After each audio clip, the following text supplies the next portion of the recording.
Thank you.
ब्रह्मरस घी काढा तेने पिडा वारेल, पथ्य नाम विठोबाचे अनिक वाचे न सेवी, भवरोगायसे जाय अनिक काय शुल्लके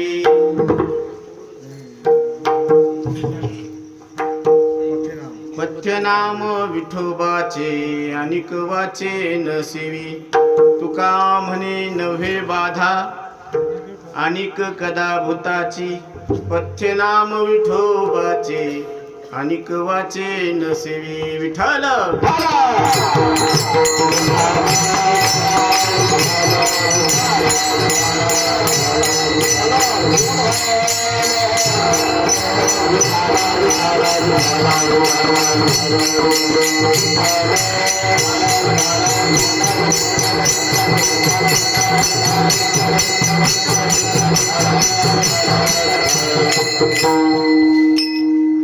ब्रह्मरस घी काढा तेने पिडा वारेल पथ्यनाम विठोबाचे अनिक वाचे न सेवी पांडुरंगा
करुणाकरा दयाळा तुमचा अनुग्रह लादलो पावन झालो चराचरी देवा तुची गणेशू सकलार्थमती प्रकाशू म्हणे निवृत्ती दासू अवधारी जोजी आता अभिनव वाग्विलासिनी जे चातुर्यार्थ कला कामिनी ती श्री शारदा विश्वमोहिनी नमस्कारिणी मिया आता हृदय हे आपुले चौफाळुनिया भले बरी बैसो पावले श्री गुरूंची मनोजवं मारुततुल्य वेगं जितेंद्रियं बुद्धिमतां वरिष्ठं वातात्मजं वानरयूथ मुख्यं श्रीरामदूतं शरणं प्रपद्ये विठ्ठल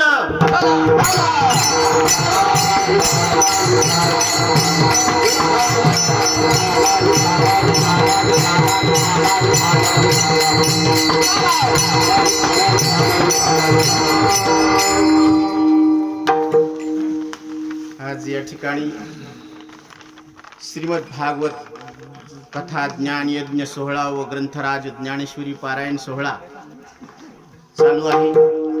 आज तिसऱ्या दिवशीची सेवा आहे. या कार्यक्रमाचे आयोजक वैजनाथ उत्तमराव हुगे, कार्यक्रमाचे नेतृत्व आसारामजी नानाभाऊ हुगे, या कार्यक्रमाचे व्यवस्थापक समस्त गावकरी मंडळी व हुगे परिवार. स्थळ डिग्रस खुर्दवाडी, तालुका सेलू, जिल्हा परभणी. या ठिकाणी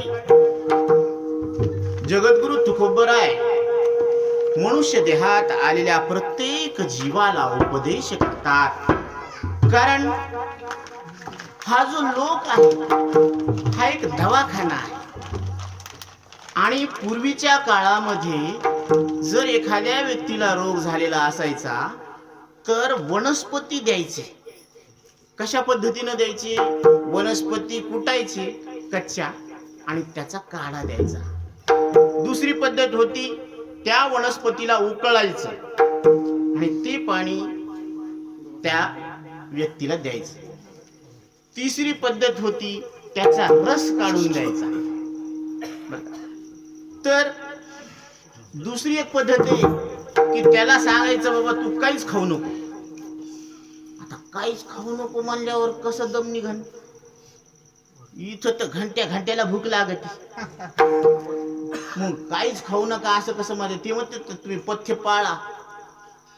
तुम्हाला औषध देतो, पण तुम्ही काय करा आता, औषध घेण्यापेक्षा पथ्य पाळल्यानं 75% रोग जातो हो. तुम्ही औषध खाणं हे 25%, पण पथ्य पाळल्यानं काय होत असतं, 75% रोग जात असतो. मग ते म्हणते, आता हे बाकीचे डॉक्टर काय म्हणते, पथ्य काही नाही, काही बी खा म्हणे, फक्त ह्या गोळ्या खा आणि दुसऱ्या दिवशी या गोळ्या खा आणि दुसऱ्या दिवशी परत या, कारण आम्ही खाऊ ना तुम्हाला, तुम्ही गोळ्या खात जा, आम्ही पैसे खात जाऊ. मग हे अलीकडचे डॉक्टर आहेत बरं का, गोड बोलेन घर घाले. पण पहिले जे वैद्य होते, वैद्य आहे ना, वैद्य आहेत ते वैद्यराज पुंडलिक. वैद्यराज पुंडलिक आहे. वारकरी संप्रदायामध्ये एकच वैद्य आहेत आणि त्यांचं नाव काय आहे, पुंडलिक. पुंडलिकाने काय केलं, त्या परब्रह्माला विटेवर उभं केलं. काय कारण आहे, आईवडिलांची सेवा केली. आणि आपल्याला आपली हिंदू संस्कृती इतकी पवित्र संस्कृती आहे की त्या पवित्र संस्कृतीमध्ये मात्र देवो भव, पितृ देवो भव, आचार्य देवो भव, आई वडील आणि सद्गुरू यांना देव समजून पूजल्या जात असतं. इतकी पवित्र संस्कृती आहे आणि त्या पवित्र संस्कृतीमध्ये आपल्याला पवित्र साधू संतांची संगत आहे आणि पवित्र साधू संतांच्या संगतीमध्ये आपल्याला पवित्र असा नरदेह लाभलेला आहे. विठ्ठल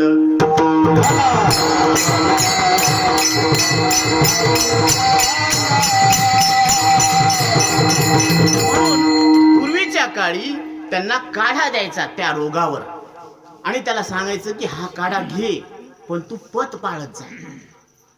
तिखट, तेलकट, आंबट, चिंबट काहीच खायचं नाही, फक्त फळाहार घ्यायचा. हे असं त्यांना पथ द्यायचंय. तसं आता त्या माणसानं काय केलं, सगळं औषध खाल्लं पण पथच नाही पाळली आणि ते परत त्याच्याकडे गेलं की महाराज माझा रोगच दुरुस्त झाला नाही.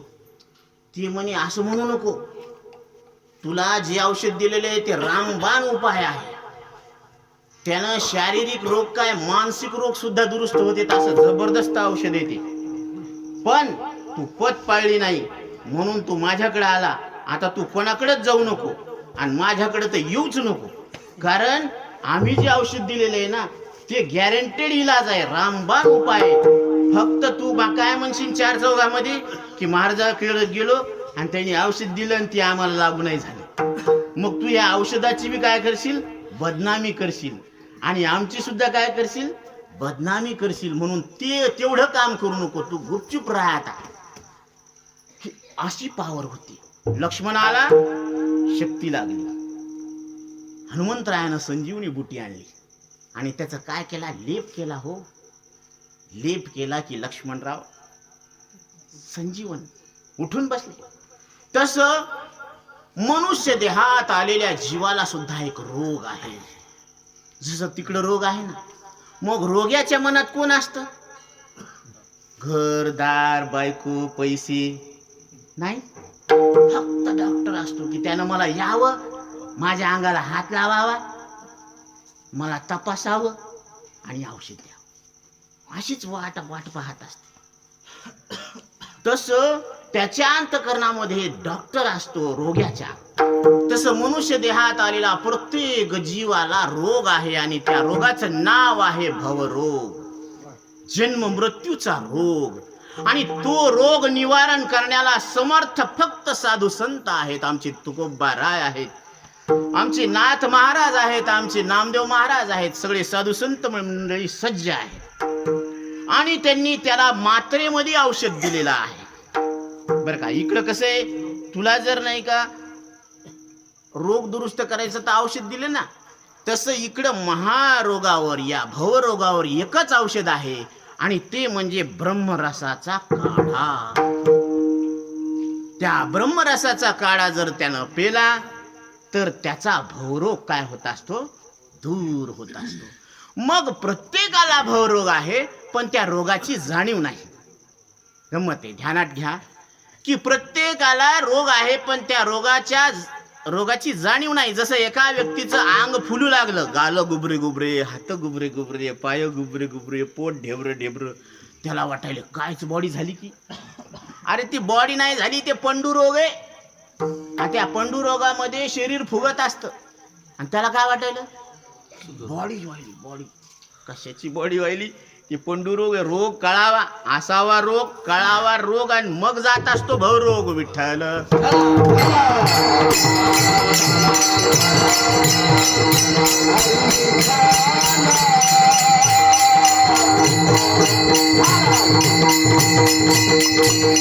मग भवरोग आहे प्रत्येकाला, फक्त त्याची जाणीव नाही. आणि जाणीव झाली की तो व्यक्ती साधू संतांच्या संगतीत येतो.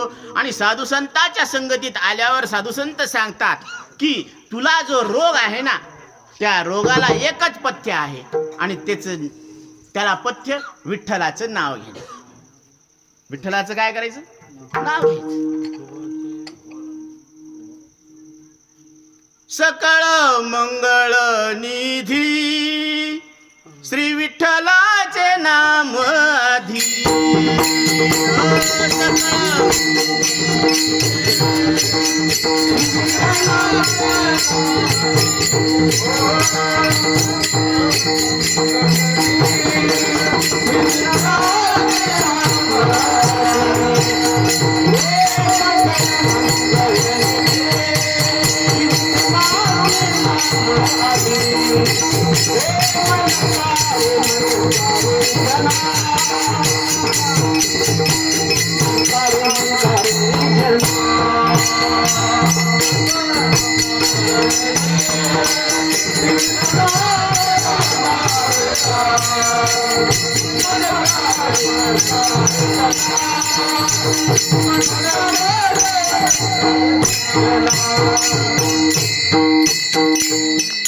या विठ्ठलाच्या नामाचा काढा असा पॉवरफुल आहे की शरीराचे रोग तर जातातच हो, पण मानसिक रोग सुद्धा दूर होतो. क्या बात! मानसिक रोग दूर होतो फक्त विठ्ठल नामानं होत असतो. आणि दुसरी गोष्ट, जीवाला लागलेला जो भवरोग आहे ना, तो एका क्षणात निघून जात असतो. कारण जीवाला भ्रांती असते की त्याला मिळालेला 3.5 हाताचा जो देह आहे तो मी आहे, माझा आहे आणि खरा आहे. वास्तविक पाहिलं तर जीवाला मिळालेला देह तो नाही, कारण त्याला कळत नाही, देहाला कळत नाही. आणि तो देह त्याचा नाही, कारण त्याच्यावर त्याची सत्ता चलत नाही. आणि तो खरा नाही, कारण हा झोपी गेलेला असताना शरीराचा भान त्याला राहत नसतं. पण हा झोपीचा सुद्धा अनुभव घेणारा सकाळी उठून काय सांगतो, मी सुखानं झोपलो होतो, काही जाणत नव्हतं. म्हणजे सुख आणि तुम्ही दोन नाही. क्या बात! देह नव्हे मी हे सारे,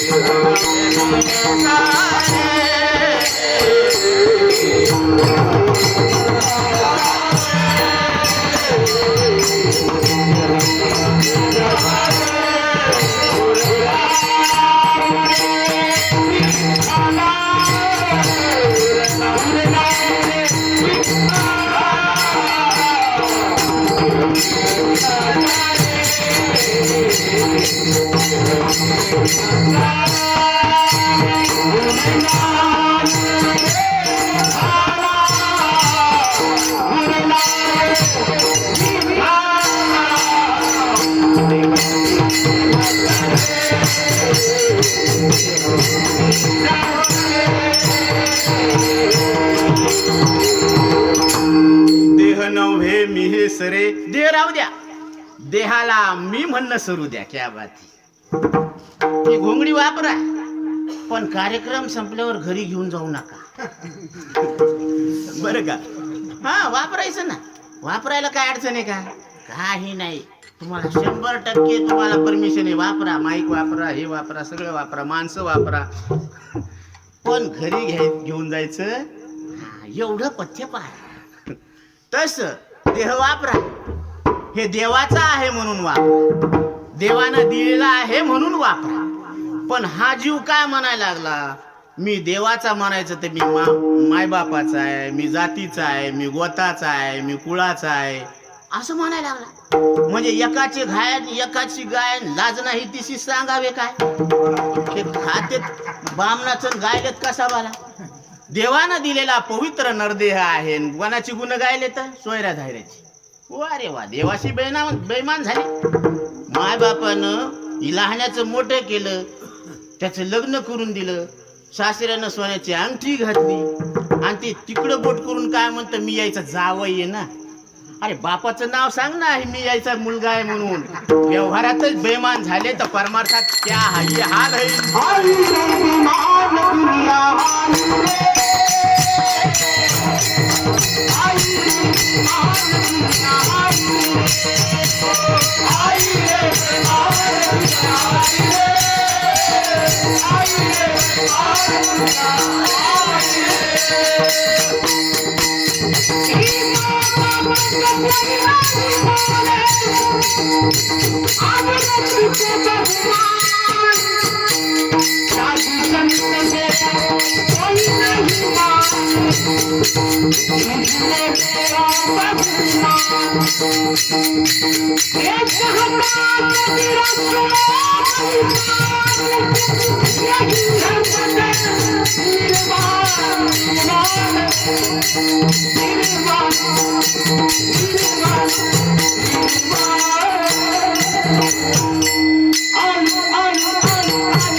मनुष्य देहात आलेल्या जीवाला तो देवाचा आहे, नाही देवरूप आहे इथपर्यंत त्याला त्याचा निश्चय करता येतो. परंतु काय झालेला आहे, हा नादी लागला. कोणाच्या? प्रकृतीच्या नादी लागला. कोण? पुरुष प्रकृतीच्या नादी लागला, नवरा बायकोच्या नादी लागला. मुलगा चांगला होता हो आमचा, पण काय करावं, जेव्हापासून महाराज लग्न झालं ना वाया गेला. काय होतास तू, काय झालास तू, असा कसा रे वेड्या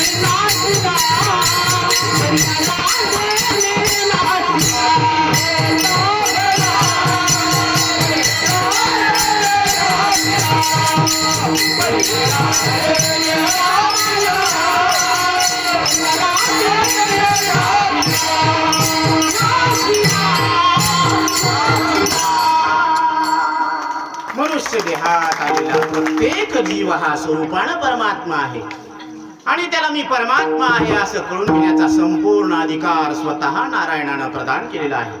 मनुष्य देहीचे निज्ञाने सच्चिदानंद पदवी घेणे एवढा अधिकार नारायणे कृपावलोकनी दिला. प्रत्येक मनुष्याला असा अधिकार मिळालेला आहे. मग तो का ध्यानात घेत नाही? कारण रोगी आहे तो. त्याला बुद्धी आहे आणि त्या बुद्धीनं तो ध्यानात घेऊ शकतो की मी शरीर श्वास इंद्रिय अंतकरणाहून कसा आहे वेगळा आहे, या तांड्याहून मी कसा आहे वेगळा आहे. तुम्हा सांगते वेगळं निघा, वेगळं निघून संसार बघा. या तांड्याहून तुम्ही वेगळे असं लक्षात घ्या, मग संसाराला बघा कुठे जन्म मरण. अहो तुम्ही देहाहून वेगळे म्हणल्यावर जन्म मृत्यूच्या दुःखाहून वेगळे आहेत, प्राणाहून वेगळे आहेत म्हणजे येण्या जाण्याच्या क्रियेहून वेगळे आहेत, आणि मनाहून वेगळे आहेत म्हणजे विचाराहून वेगळे आहेत. म्हणजेच तुम्ही ज्ञान अज्ञानाहून कसे आहात वेगळे आहात, ज्ञान स्वरूप आहात. म्हणून माऊली सांगतात आत्मा ज्ञान स्वरूप चोखडे. पण काय झालं, हा विषय ज्ञानी होय गगना एवढा. विषयाच्या नादी लागून काय झाला, आभाळा एवढं सुपा एवढं त्याचं मन व्हायला लागलं. विषयावोढी बोलले जीवा,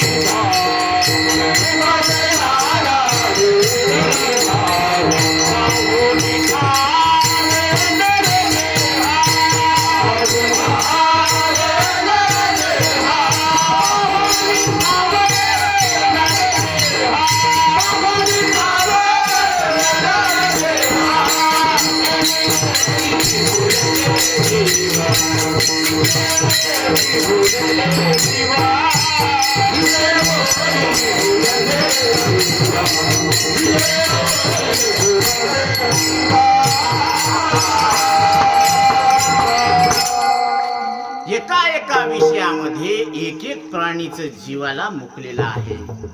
प्राण गमवावे लागले त्याला. आणि पतंग विषयामध्ये गुंतला, हत्ती स्पर्शामध्ये गुंतला, भुंगा वासामध्ये गुंतला, बरं का, आणि मासा रसामध्ये गुंतला.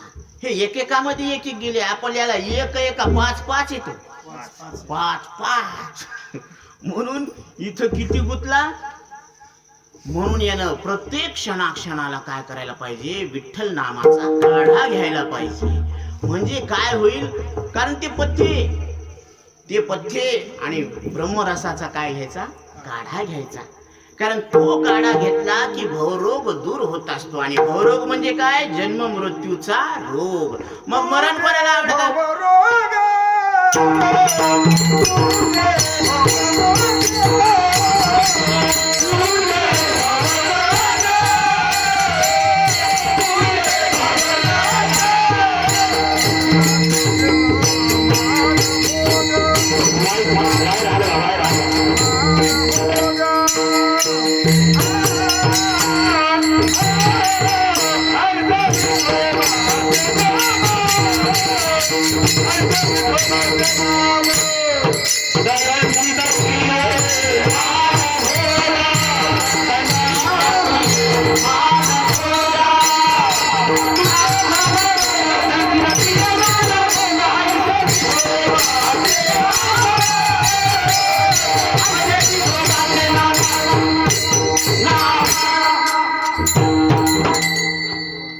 असं विठ्ठलाचं नाम आहे की त्या जीवाचा रोग दूर होत असतो.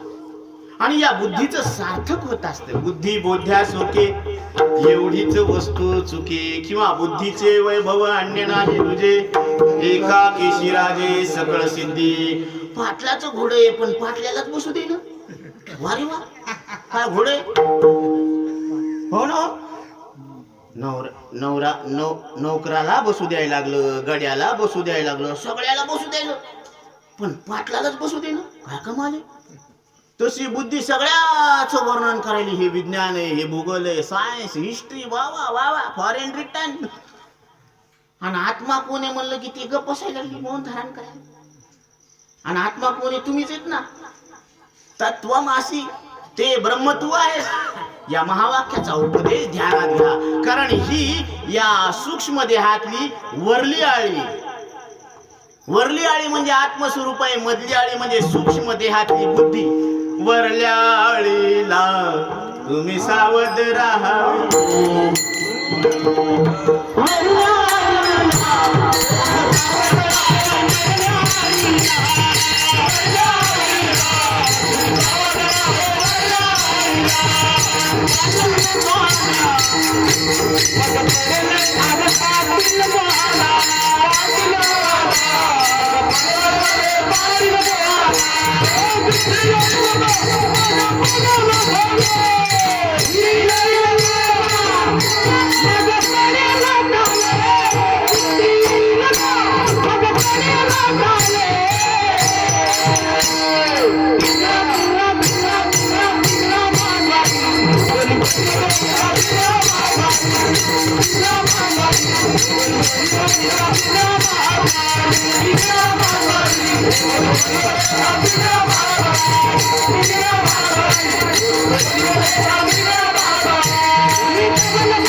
मधली आली म्हणजे सूक्ष्म देहामध्ये जी बुद्धी आहे आणि त्या बुद्धीस्त अधिष्ठान तुम्ही परमात्मा आहात. आता आहे, इथं आहे, माहित आहे, प्रत्यक्ष आहे. म्हणून नाथ महाराज सांगतात, तुमच्या घरी दोघी दोघी नाही नारी आणि त्यांची नाही नांदू नको बरी. तुमच्या घरी दोन दोन बायका आहेत.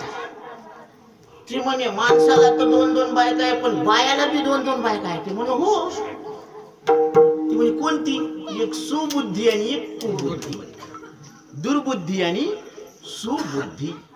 म्हणून ह्या दोन बायका आहेत. सुबुद्धी आत्मस्वरूपाकडे नेते आणि दुर्बुद्धी ही विषयाकडे नेत असते. आणि विषयाकडे नेलं की त्या जीवाचा तिथंच घात होत असतो. आणि ही सुबुद्धी आत्मस्वरूपाकडे नेलं की त्याचा भवरोग दूर होत असतो. पण काढा कोणता घ्यायचा? ब्रह्मरसाचा.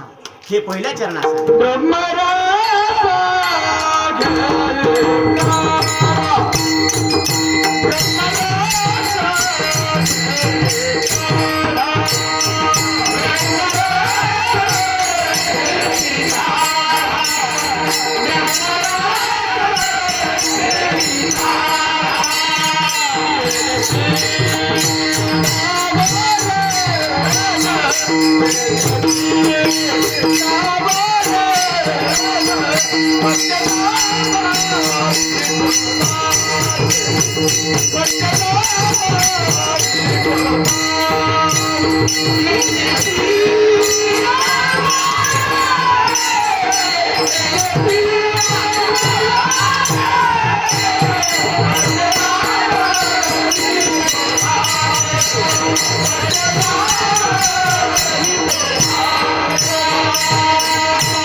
ब्रह्मरस घी काढा तेने पिढा वारेल. पथ्य नाम विठोबाचे आणिक वाचे नसिवी. प्रत्येक जीवाला भवरोग आहे आणि त्या भवरोगावर उपाय काय आहे? ब्रह्मरसाचा काढा सेवन करायचा. किती दिवस करायचा आणि कितीदा घ्यायचा दिवसातून तशी काही कंडिशन नाही.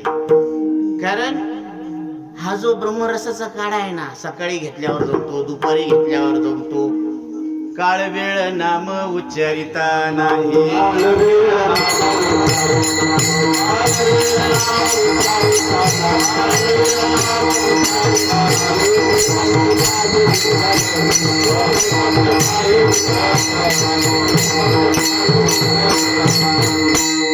काळ वेळ नाम उच्चारिता नाही. आता लग्न करायला वयाची मर्यादा आहे. बरोबर आहे ना? हो ना. तारुण्य संपल्यावर वय लग्न करायची इच्छा झाली, पण आता कोण देईन पोरगी? इथं नैतरण्याचाच नंबर लागणार राव. तुम्ही कुठून वाट पाहायला लागले की मला येईल? आत पोकळ बाहेर पोकळ डोंबाराचा गोळू, म्हातारपणी नवरा केला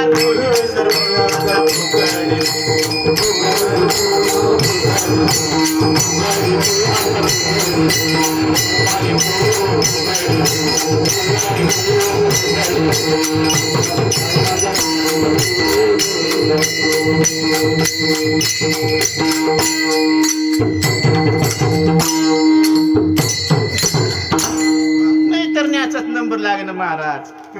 हो ना. मग म्हातारपणामध्ये लग्न करण्याची इच्छा होणं स्वाभाविक आहे, पण वय निघून गेलं. 50 नंतर नोकरीची अपेक्षा धरूच नका.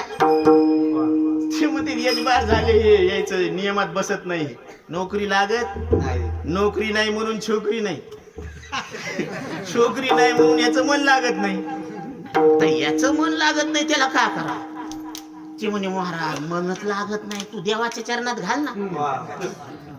देवाच्या चरणात घाल, देवरूप होशील. देवा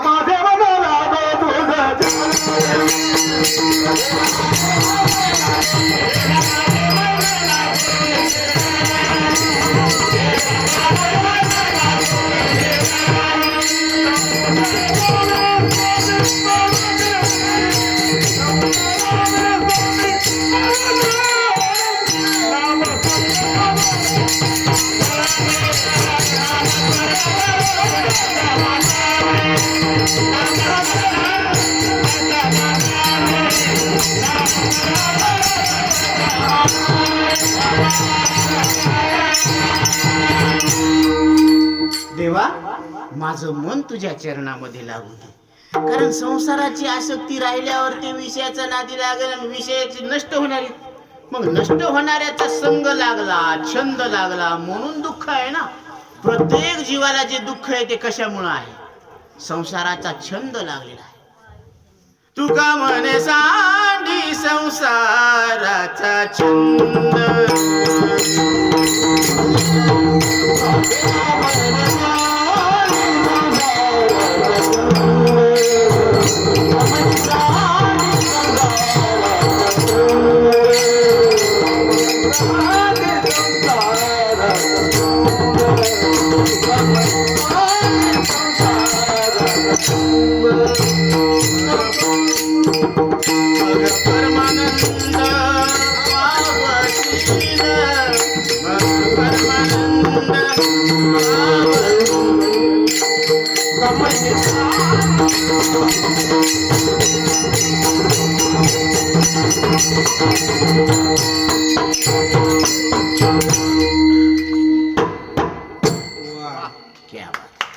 तुका म्हणे सांडी संसाराचा छंद, मग परमानंद पावसील.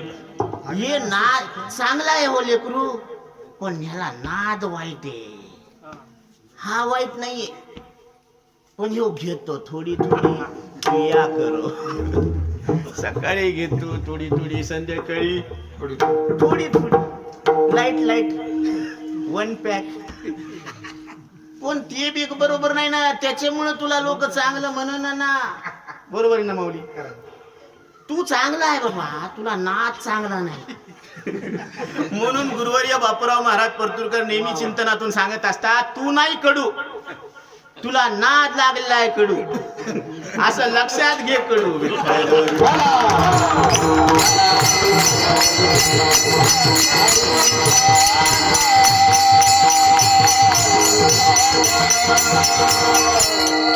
प्रत्येक जीव स्वरूपानं चांगला आहे हो, चांगला आहे. त्याच्या इतकं चांगलं कुणीच नाही. सृष्टीमध्ये जे वांगलंय ना, सगळ्यात वांगलं ते शरीर सुद्धा त्याच्यामुळं चांगलं वाटायला इतका चांगला आहे. कैमुक्तिक न्याय म्हणतात शास्त्रामध्ये याला, की घरासमोर रांगोळी काढलेली आहे. रांगोळी जर इतकी सुंदर आहे तर ती माय माऊली किती सुंदर असेल बरं. कल्पना करायची. अजून दर्शन नाही झालं. याला कैमुक्तिक न्याय म्हणतात बरं का शास्त्रामध्ये. तसं या सृष्टीची रचनाच इतकी सुंदर आहे तर या सृष्टीचा रचयिता किती सुंदर असेल बरं. तुम जगत के पालनहारा कब दर्शन तेरा होगा. तेरी रचना इतनी सुंदर, कितना सुंदर होगा, कितना सुंदर होगा. कैमुक्तिक न्याय. सृष्टीची रचनाच इतकी सुंदर आहे. पहा ना, की सगळे दार उघडे आहेत पण पोपट उडाला नाही. हे नवद्वार पुरे देही. या देहाला 9 द्वार आहेत परंतु सगळे दार उघडा असून सुद्धा याच्यातले प्राण अजून गेले नाही. याचं आश्चर्य. कोळशात हात घातले ते काळे व्हायला पाहिजे, हे पांढरे झाले तर आश्चर्य. काळे झाले तर काय आश्चर्य. संसार करणाऱ्याला काय व्हायला पाहिजे, दुःखच व्हायला पाहिजे.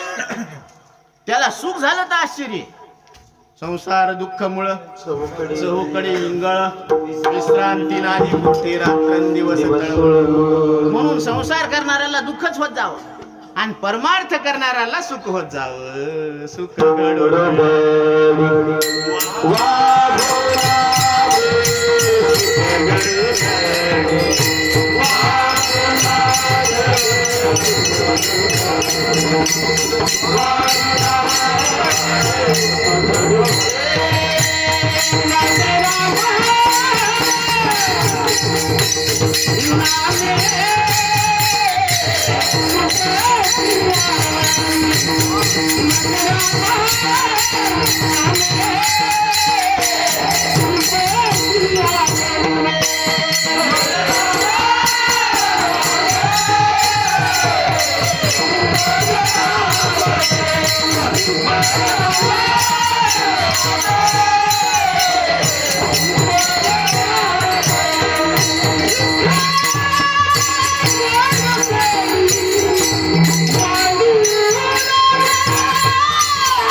कारण माझ्या विठ्ठलाला कोणत्या नावानं हाक मारावं.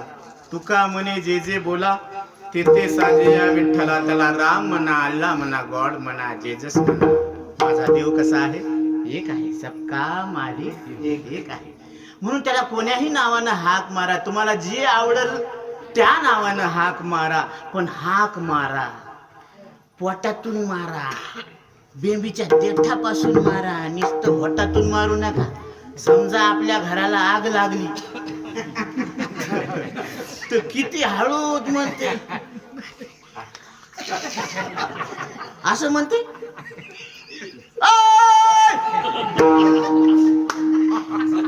आळलं ती म्हणलं आग लागली घराला.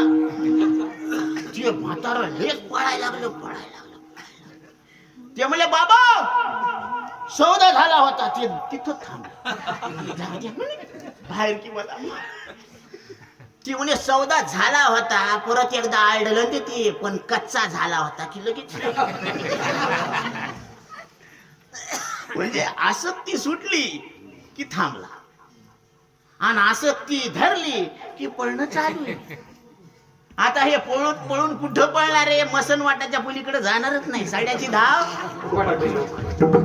मग एका म्हाताऱ्याचा त्यानं पटका चोरला आणि ते पळाला बाजारात. ते म्हातारं नीट गेलं मसन वाट्यात बसलं. ती म्हणे तुम्ही इथं काऊन बसली? ते म्हणले एक ना एक दिवस ते इथे येणार, तेव्हा मी त्याला पटका मागणार माझा, कारण हे जाऊन जाऊन जाणार कुठे. पण याच्या पलीकडचं अस्तित्व आमचे जगद्गुरु तुकोबराय सांगतात की या शरीराच्या मृत्यूनंतर सुद्धा तुला अस्तित्व आहे आणि त्याचा अनुभव तुला झोपेमध्ये आहे. शरीराचं भान शरीराला सोडून असणं म्हणजे मृत्यूला सोडून असणं, कारण शरीराला सोडून मरण नाही. जन्म मरण देहने कहे, क्षुधा पिपाशा प्राण, शोक मोह मन नो भय, पोते ब्रह्म प्रमाण. बाळा शिष्या, तू ब्रह्मस्वरूप आहे आणि जन्म मरण हा देहाला लागलेला रोग आहे, रोग.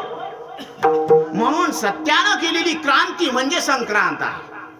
आमच्या साधू संतांनी संक्रांत केली, चुंग्यानं चुंगे निघायला लागले तर हळदी कुंकाला संक्रांती द्यायला.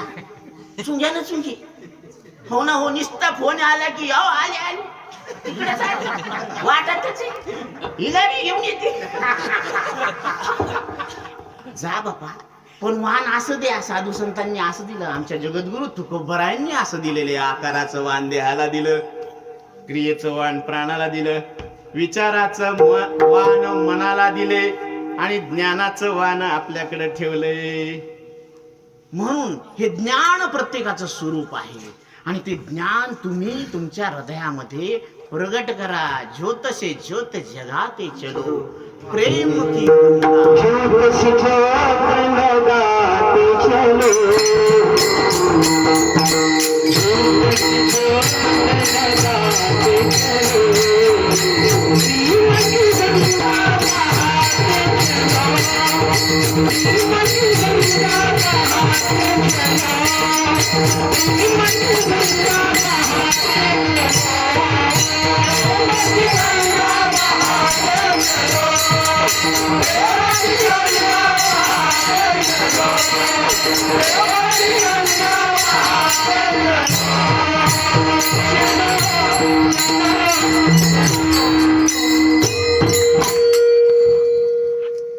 प्रेम की गंगा बहाते चलो. ज्योत से ज्योत म्हणजे अज्ञानी लावावे सन्मार्गसी, भाव सुखे जेणे व्हावे, जग निववावे. म्हणजे ज्याला आत्मस्वरूप कळालं त्यानं असं खोलाखो द्यायला पाहिजे, एकमेकाला जाग करायला पाहिजे. ही जाग होण्याची काय आहे?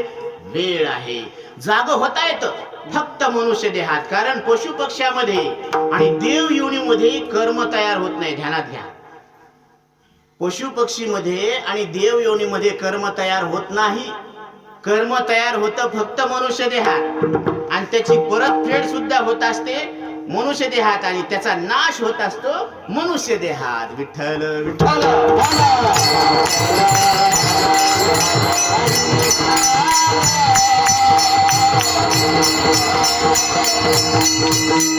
म्हणून या देहाला मी म्हणण्याची कल्पना कुणी केली?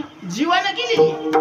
म्हणून मौली सांगतात की डाळाचा दोषू जाई, साडे पंधरे तै तैची होई, तैसे जीवा ब्रह्मत्व आहे संकल्प लोपे. जीवानं कल्पना टाकली, एका जनार्दनी कल्पची मुराला, तोची हरी झाला.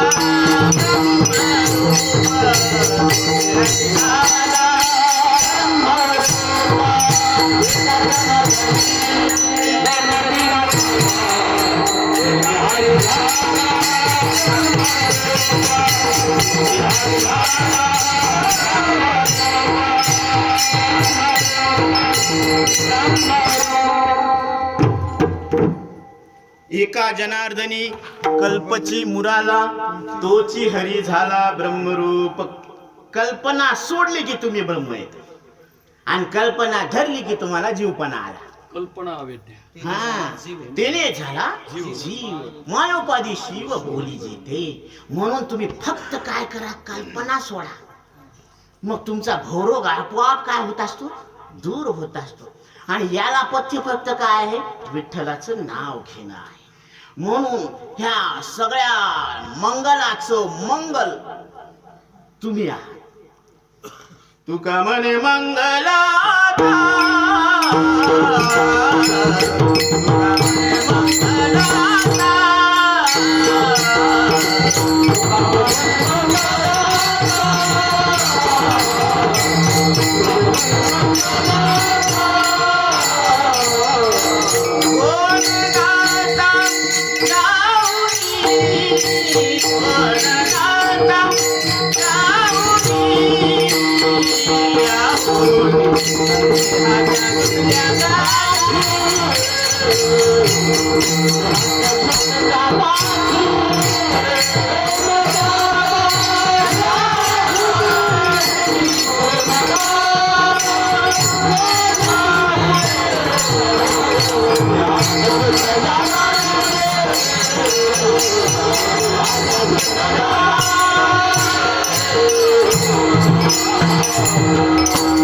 संदेहाच्या सुटल्या गाठी झालो पोटी.